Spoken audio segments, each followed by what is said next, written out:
Qui d'entre vous ne s'est jamais dit ça? Je dois arrêter de penser à ça. Et pourtant, plus vous essayez, plus ça revient. Faites un test avec moi. Pendant quelques secondes, essayez de ne pas penser à un ours blanc. Qu'est-ce qui se passe? Vous avez vu un ours blanc. Ce phénomène a été étudié par Daniel Wegner. Vouloir éviter une pensée la rend plus présente. Et ça, c'est déjà le premier piège. Vous pensez que vous échouez à contrôler vos pensées, alors qu'en réalité, c'est exactement comme ça que votre cerveau fonctionne. Le cerveau ne s'arrête jamais. Même quand vous ne faites rien, il produit des pensées, des souvenirs, des scénarios. Et il y a une partie du cerveau qui tourne toujours en arrière-plan, en permanence.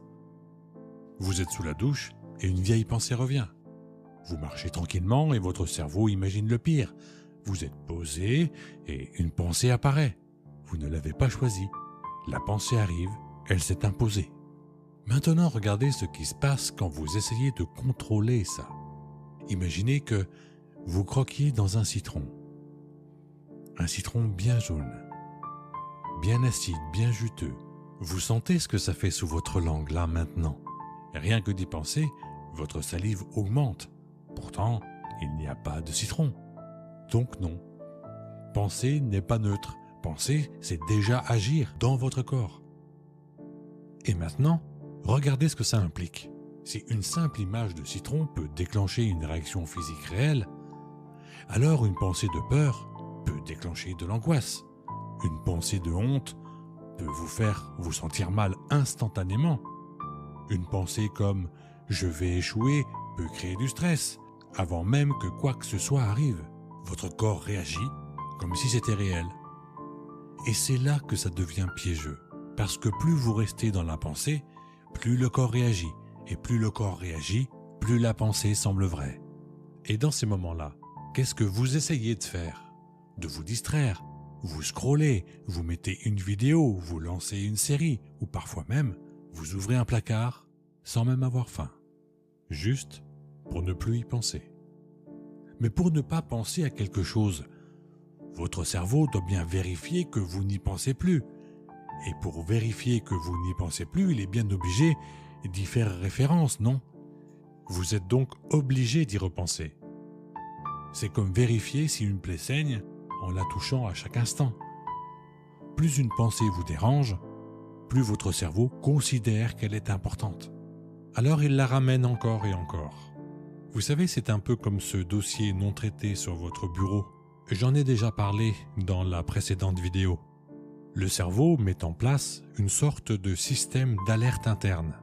Nous l'appellerons ici le mode surveillance. Et pour schématiser, c'est comme si le cerveau se demandait « est-ce que cette pensée est revenue ?» Et pour répondre, il la relance encore et encore. Résultat, plus vous voulez arrêter une pensée, et plus vous motivez ce qui la maintient. Prenons un autre exemple. Vous avez envoyé un message un peu gênant à quelqu'un, et vous vous dites « bon, ok, j'arrête d'y penser, mais ça revient. Pourquoi j'ai écrit ça? Qu'est-ce qu'il va répondre? Comment va-t-il le prendre ?» Ou même le soir, au moment où vous vous dites « il faut que je dorme ». Votre cerveau s'emballe. Plus vous voulez le silence, et plus ça fait du bruit. Et ça, je le vois tous les jours. Des personnes qui arrivent avec une seule demande. Je veux arrêter de penser à ça. Et plus elles essayent, plus ça prend de la place. Donc si vous essayez de contrôler vos pensées, vous perdez. Pas parce que vous êtes faible, mais parce que vous jouez contre le fonctionnement de votre cerveau. Imaginez que vous êtes assis à votre fenêtre. Dehors, des voitures passent. Imaginons que ces voitures soient vos pensées. Percevez ces voitures qui passent comme si c'était vos pensées. Une pensée de peur, c'est une voiture rouge. Une pensée de honte, c'est une voiture noire. Le problème, ce ne sont pas les voitures. Le problème, c'est que vous montez dedans sans vous en rendre compte. Et le pire, c'est qu'une fois que vous êtes dedans, vous oubliez que vous êtes monté. Et si en écoutant ça, il y a une pensée qui vous est venue directement, celle qui revient souvent, celle qui tourne en boucle, alors vous avez déjà repéré votre ours blanc ou cette voiture qui passe. L'idée, c'est d'identifier cette pensée. Cela vous permettra de savoir que vous êtes monté dans la voiture. Maintenant, la vraie question, comment on descend de la voiture? pas en la bloquant, pas en essayant de la faire disparaître, mais en changeant de position. Au lieu de dire « je suis nul » ou « ça va rater », vous dites « je remarque que j'ai la pensée que je suis nul, je remarque que j'ai la pensée que ça va rater ». Dites-vous simplement ça et essayez maintenant. Prenez une pensée qui vous dérange et observez cette pensée comme quelque chose d'extérieur à vous. Puis, vous pouvez vous répéter la phrase vue précédemment. Je remarque que... et rajouter l'émotion qui vous vient derrière. Par exemple, je remarque que j'ai une angoisse. Cela vous permet de prendre de la distance et d'être plus conscient. Vous sentez la différence? La pensée est toujours là, mais vous n'êtes plus dedans. Alors ça ne va pas faire disparaître la pensée. Elle peut rester, mais elle perd quelque chose d'important, son pouvoir sur vous. Ce qui fait souffrir, ce n'est pas la pensée, c'est l'identification à la pensée. C'est ce qu'on appelle la fusion cognitive.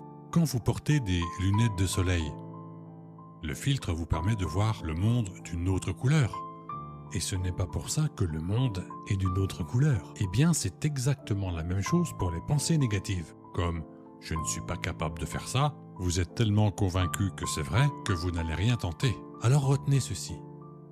Vous ne pouvez pas empêcher une voiture de passer, mais vous pouvez choisir de ne pas monter dedans. Le calme mental n'arrive pas quand vous contrôlez vos pensées. Il arrive quand vous arrêtez de vous battre contre elles. Alors, testez ça pendant 24 heures. Je remarque que j'ai la pensée que, pas pour faire disparaître vos pensées, mais pour voir ce qui se passe quand vous arrêtez de lutter. Et observez. Et ainsi, vous pourrez me partager votre expérience en commentaire. Pour les personnes qui souhaitent aller plus loin, je prépare un audio immersif qui vous permettra d'accélérer ce travail. Mais vous pourrez aussi me contacter via les liens en description. Je vous souhaite le meilleur. À bientôt.